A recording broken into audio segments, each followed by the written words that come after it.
Hi guys, hope you're all doing well. We would like to dedicate this video to late Mr. Ali Hussaini, our beloved Ali Bhai.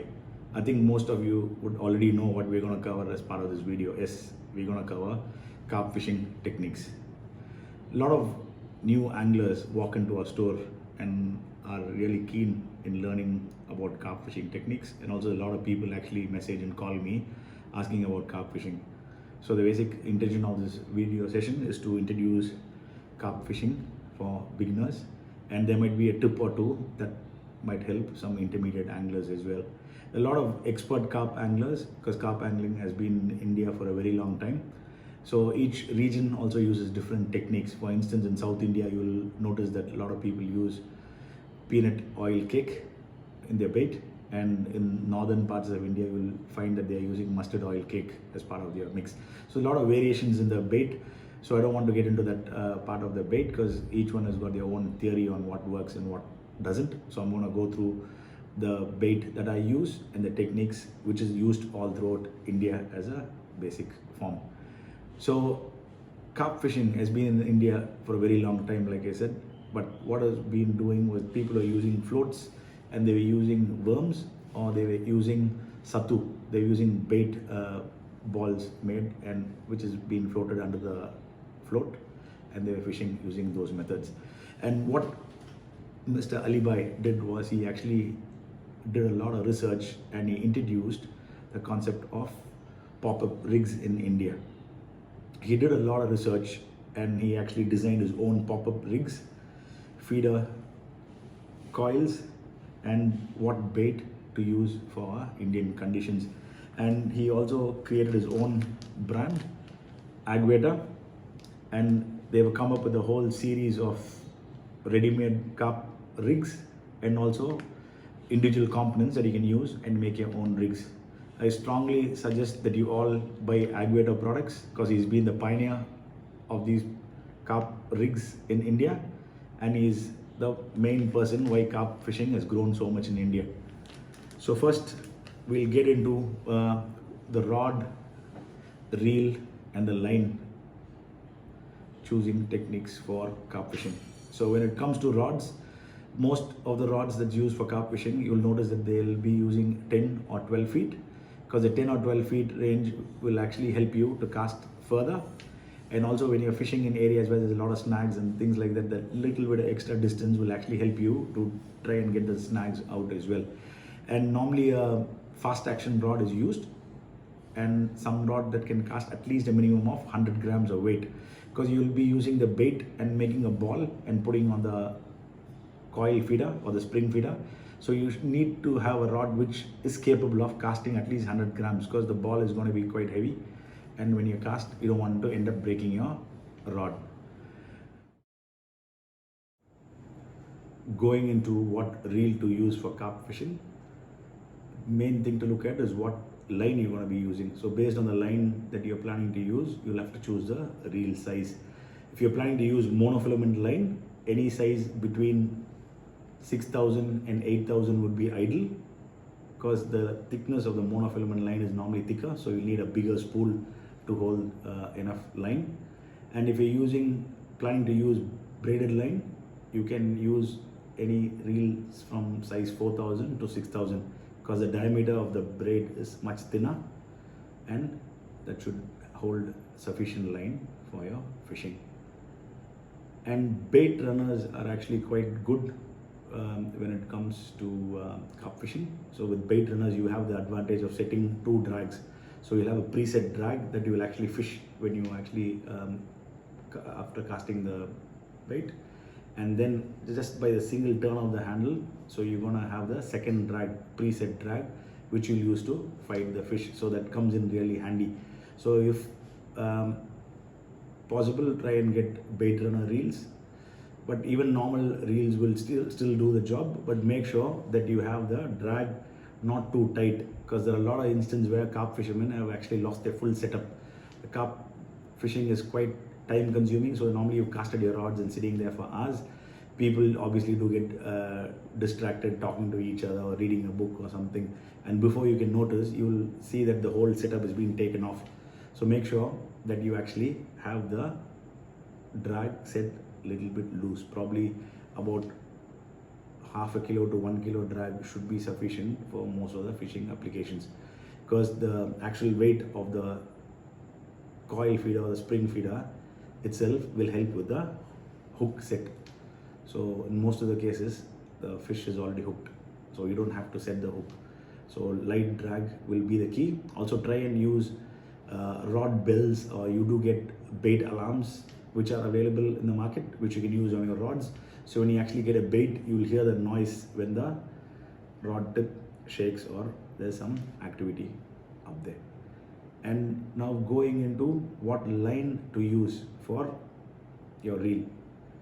Most professional carp fishermen and fishermen who do a lot of carp fishing use monofilament line. The reason being, monofilament line has got a lot of stretch, which is little important for carp fishing, because carp have got real soft mouth. So when you actually have tight drag, and if you're using braided line for instance with tighter drag, there's a chance that the hook can actually tear the carp's mouth.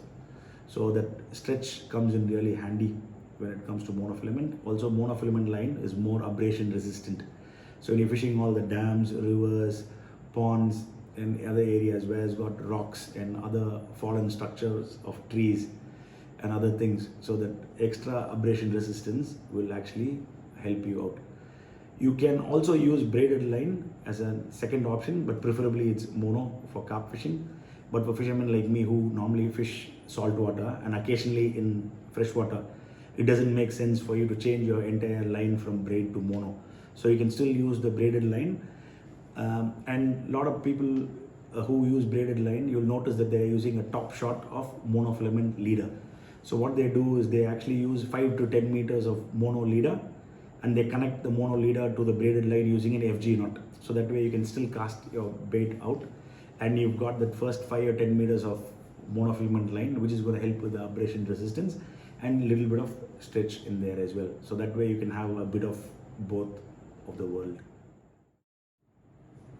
Now coming into the line color, dark green is most preferred for carp fishing situations. Reason being, dark green is less visible in the water. Carps easily get spooked and are really finicky. So that line blends with the actual environment and is more preferred by the carp anglers. If you plan to use top shot monofilament leader, you can get away with it, because the monofilament leader is also going to be less visible in the water compared to other colored lines. And when it comes to the poundage, people use anywhere from 15 pound to 40 pound normally, and 30 pound being more common. But based on their fishing applications and how rocky your terrain is or how many trees and branches are there, you can either go lighter or you can go heavier. We covered the rod, reel and the line, so we'll go into the rig technique. So before going into the rig technique, we basically need to understand how the fish feeds, irrespective of what fishing you're doing, saltwater or freshwater. So you need to understand how your actual target species feeds for you to be able to catch that fish more effectively. So with carp, there are 3 major Indian carps. There's Catla, Rohu and Mirgal. So there's 3 carps, and all these carps are suction feeders. So what they do is they actually suck the food, crush it, spit it out, again suck it out, crush, spit. So this is how they normally feed. Suck the food, crush, spit. This is how they normally feed, and they're normally feeding in the bottom or different water columns. So what we're going to be doing is we're going to be showing you the rig now. There are ready-made rigs available with Agwetor, so you can buy the ready-made rigs and use them right out of the pack, or you can even make your own rig. So I'm just going to show you a ready-made rig of Agwetor. So you'll notice here that there's a ball. This is called as a pop-up ball, the hook, and then you see some leads here. The reason for these leads being here is to balance this line to sit in the bottom, and this pop-up ball will just float an inch or inch and a half just above the water column. So I'll show you how to fix this. So you'll get these coil feeders or spring feeders. So pretty much from your rod, you'll get the line out. So you'll feed it through this end and pull it out of this side. And you will be using a swivel. So you get Agwetor swivels, which are perfect to fit this ready-made size. So once you've got the line out, so you will tie the main line to this side of the swivel and then insert it into this rubber bit. So it sits like that. And what you're going to do with the pop-up ready-made rig is there's a loop in this corner. So you're going to insert the loop into the swivel other end, open the loop and put the hook through.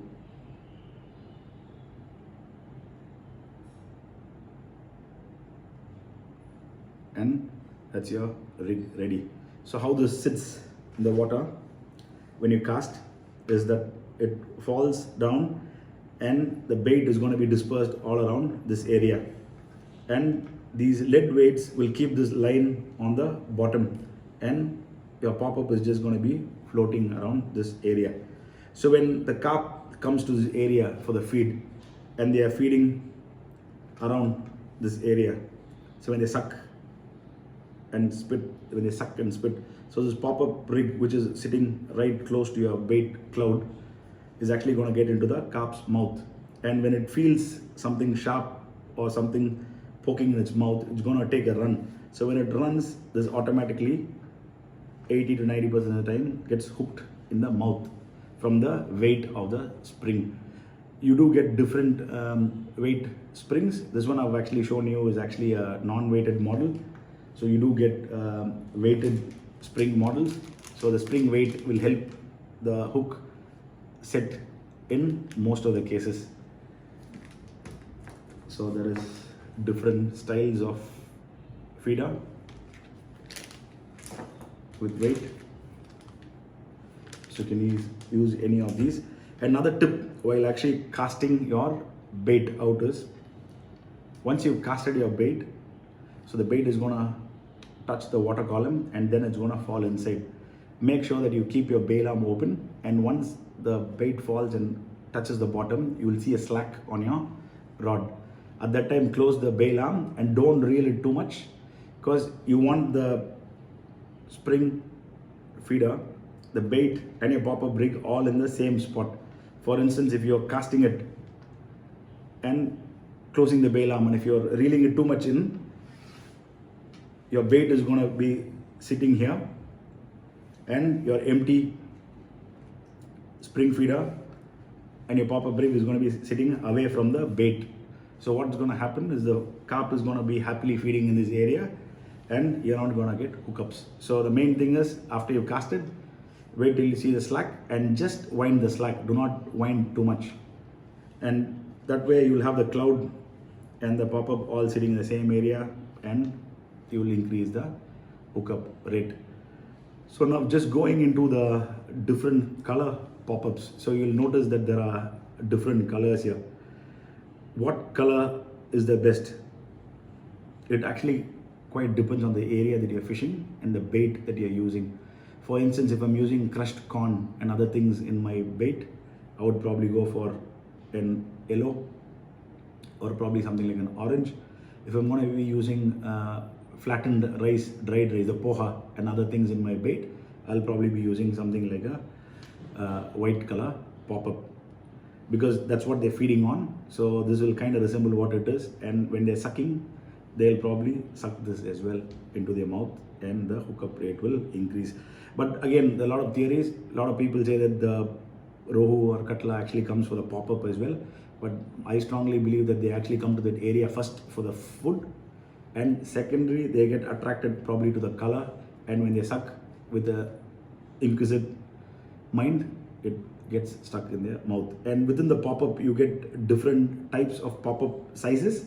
You get 10, 12 and 14, and also different size hooks in the rigs. 10 is the most common size, and that way you can catch anything from probably 750 grams to 3 to 4 kilos, or even bigger one, because the hook size is small and most of the carp has got a very small mouth, except Catla. So when you're using a smaller hook, you've got chances of more catches. When you're using bigger hooks, you're targeting bigger fishes, so your catch rate might go down. And also there are two types of pop-ups. There is scent absorbing model. So what this actually does, it can absorb some scent even if your bait is almost empty. Still there'll be some scent which is slowly coming out of your pop-up, which has taken the scent. As you can see, I'm able to squeeze this, so it absorbs a lot of essence from your bait. And there are hard pop-up balls as well, so these ones do not absorb any scent. So personally, I would prefer the ones that could absorb the scent. So we've gone through the rigs, color, and the spring feeder, and the different spring feeder weights. And also another thing that has come up with the ready-made kit is the lead core pack that you can use. These are ready to cast feeders with lead core line. So what this actually has is, it actually has a lead within this line.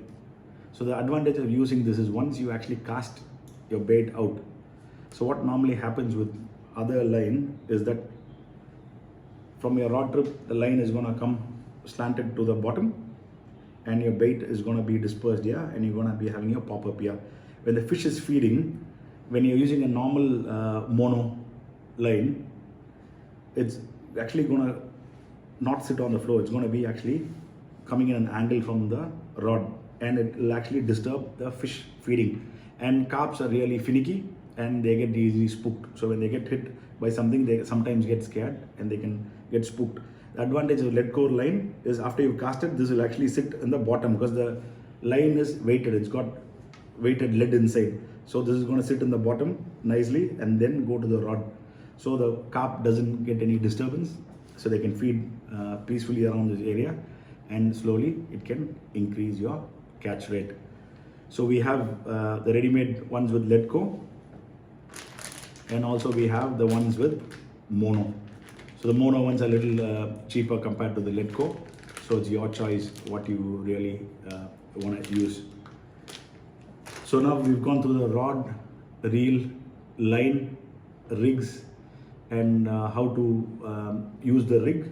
The next important part is the bait component. Like I said earlier, there's a lot of different bait combinations being used around the world, and within India, each region uses a different version.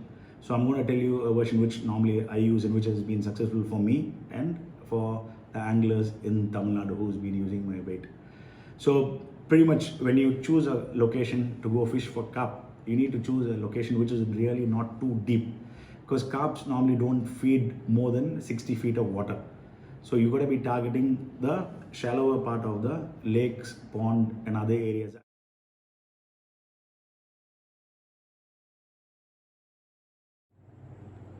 Another important thing is the bait's consistency.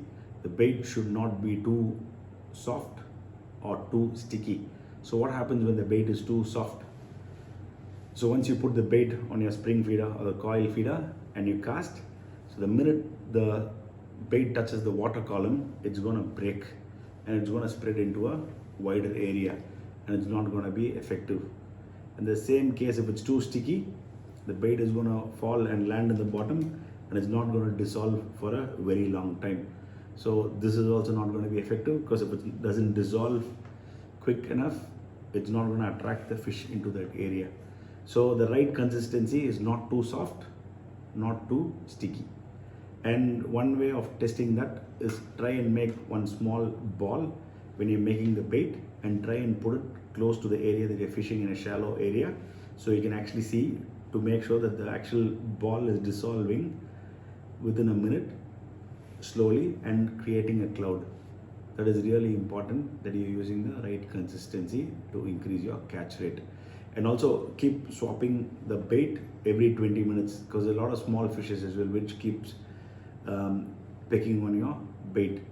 So more than 20 minutes normally your bait will not stay there unless you are a fishing area where there's no fishes. So sometimes you will notice that you're pulling the bait rig in after 30 minutes and this bait is still in there. It means that your bait is probably either too sticky or there's no fishes. Try and make it less loose and keep trying again. So the ideal time is about 20 minutes for every bait change.